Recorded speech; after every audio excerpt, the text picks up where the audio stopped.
WYMT Mountain News Weekend Edition.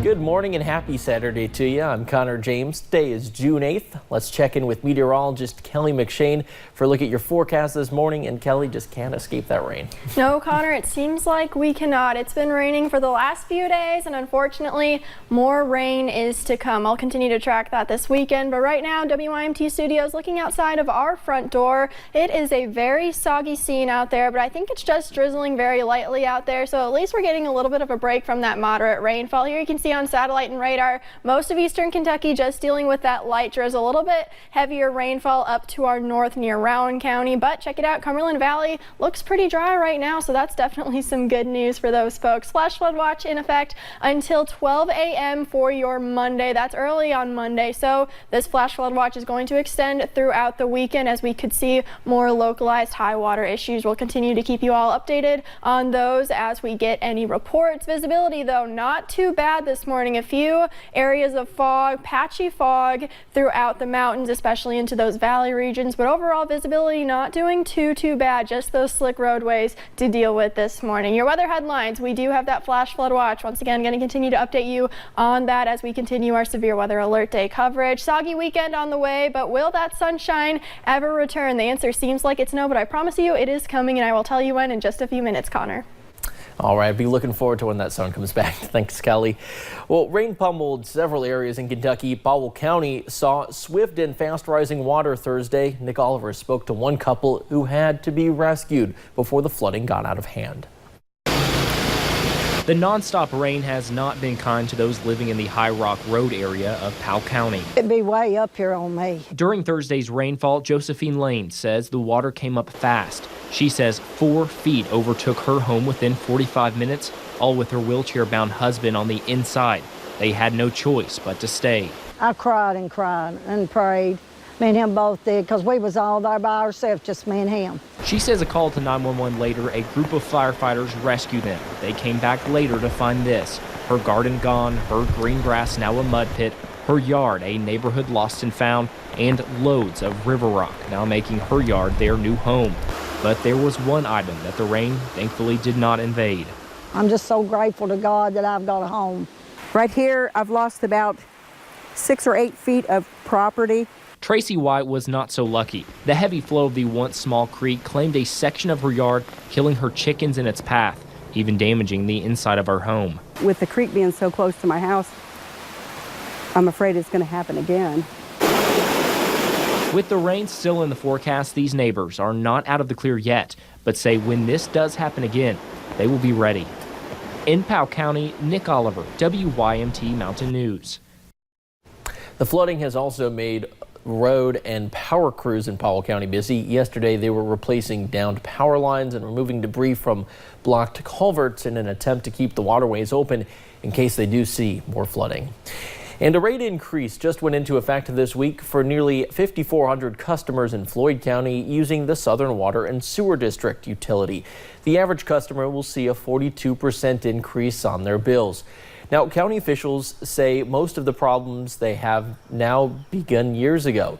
The judge executive says in 2017, about 1,200 customers were sold from Southern Water and Sewer District to utilities in Prestonsburg. That resulted in the loss of a $50,000 per month. On top of that, about 700 customers' water meters are broken, meaning that 10% of utilities customers are making minimum payments for all the water they were using.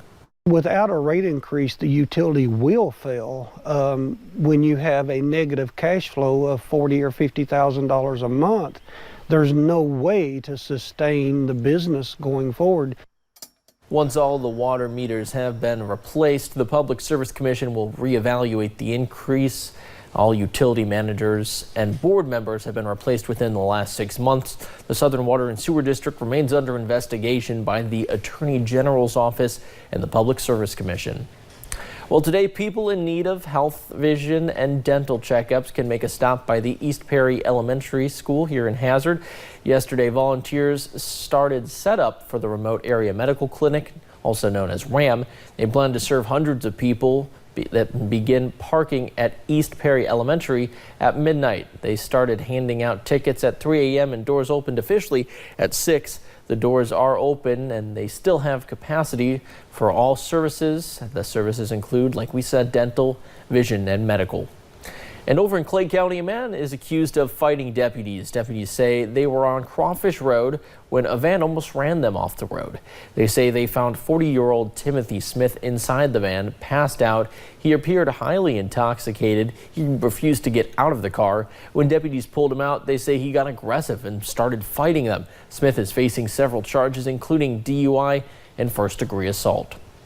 And right now, an escaped inmate from Lee County is still on the run. Get a good look at him. He's 39-year-old Jamie Vyers. Police say he escaped from a corrections van on Highway 11 yesterday afternoon.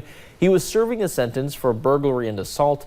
Now, if you have any information on where he might be, go ahead and give police a call. Meanwhile, a very similar story here in Perry County. Officials say John David Feltner ran off Thursday in the Leatherwood community while cutting grass. Take a look at him. He was last seen wearing jeans and a white tank top and a gray short-billed ball cap. Officials said Feltner got into an old green Suburban and that he's not considered dangerous. But if you do see Feltner, go ahead and give law enforcement a call. And the high-profile Kentucky murder case is getting closer to trial. Timothy Madden is accused of raping and killing 7-year-old Gabby Doolin in 2015. Yesterday, a judge set several hearings in place to make sure the trial begins as scheduled on September 4th in Hardin County. A final pretrial conference is set for August 9th. And the city of Pikeville is hosting a Jeep show that started yesterday and continues today. It is bringing Jeep enthusiasts to the River Fill. It's a Jeep thing, gives attendees a chance to win a Jeep drivers, complete obstacle courses at the Right Way Raceway. Live music is hosted on the Billy Johnson stage, while door vendors and smaller scale obstacle courses will be on the Appalachian Wireless Arena. Plenty of action down there for all the Jeeps to come through. We have a leveler. We also have a flex ramp coming on Saturday. The event kicked off last night at 7. It continues today. And some people may put a bumper sticker on their car, but one man took car decorating to a new level to honor police. Angel Rivera spent the last year designing the vehicle, and it isn't finished yet. Rivera spent the day in Hazard getting a list of names from local police officers. Now, once he gets 4 pages of names, he plans to display them all on the trunk of his car. Everybody wants to say the police officer's the bad guy. Police officers are not the bad guys. They're the ones that sacrifice their lives for us every day. And this is my way of honoring it to every police officer ever in the world. Rivera serves as a volunteer firefighter in Harlan and says he has seen the impact police officers make in the community firsthand. Well, search and rescue teams are called out when people need their help, but their work requires a lot of training, equipment, and a lot of money. Miranda Combs shows us how Wolfe County Search and Rescue is making changes to prepare for the busiest season of the year. No one goes into the gorge thinking they'll come out like this. Recently, the Kentucky National Guard was able to help rescue a hiker in the Red River Gorge. It was a first for the Guard to assist in a rescue.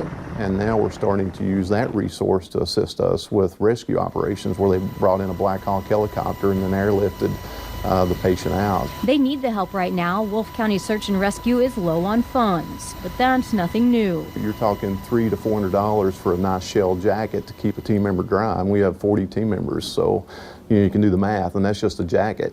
The Wolfe County Fiscal Court pays for gas, but that's it. So last September, the Wolfe County Search and Rescue became a nonprofit to hopefully make getting donations and grants easier.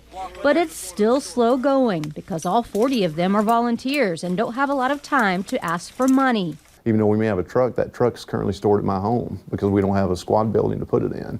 And maybe you think you'll never need them. Well, you might be shocked to know they go on 50 to 60 rescues a year, most all in the Red River Gorge. And just think about the 22-month-old Magoffin County boy missing in the woods for 3 days. Wolfe County and other teams were the ones searching and rescuing. I'll be honest, I get a little choked up. It's a little emotional. It was a good ending to what I thought was going to be a very tragic story. Every other group that's out there plays just as important a role as that group because they're clearing this area that allows another group to be in this area searching. Okay, that's good. They train constantly, weekends mostly, to make sure they stay sharp because what they wade through isn't comfortable. I mean, going over a 200-foot cliff in the middle of the night and pouring rain, and you have snakes and thick brush and all kinds of things that can get you into a bad situation, and really being physically fit enough to do it. Most of your rescues aren't going to happen on a pretty day. People, they go hiking, they run out of daylight, they don't have a map, then panic sets in, and that's when we have to go and find them. And the weight of a life is on this team to find that person fast. Yeah, it was 2 years ago. We had 3 fatalities, all at Chimney Rock. And this is just a part of what we carry. May showed us what you should take if you go on a hike in the woods. Compass, knife, these are like little mini glow sticks. This is just something you can use to split wood if you need to start a fire. But probably the most important carry-on is a map. Honestly, if people would take the time to look at a map before they venture out into the woods, it would save, half of what we have to go and do. Because behind the beauty here, there can be grave danger. You want the people trying to find you to be as equipped as possible. In West Liberty, Miranda Combs, WKYT. The biggest need for the Wolf County Search and Rescue is a new truck and a place to store it. Well, coming up on Mountain News this morning, think you can stay away from your smartphone? We'll tell you about a new challenge with a nice incentive. And later we will check in with Jason Lindsay to see what he's working on for us in this morning's Hooked on Science segment. More rain is expected this weekend that could lead to more localized flooding. I'll break down the rain chances in my full forecast next.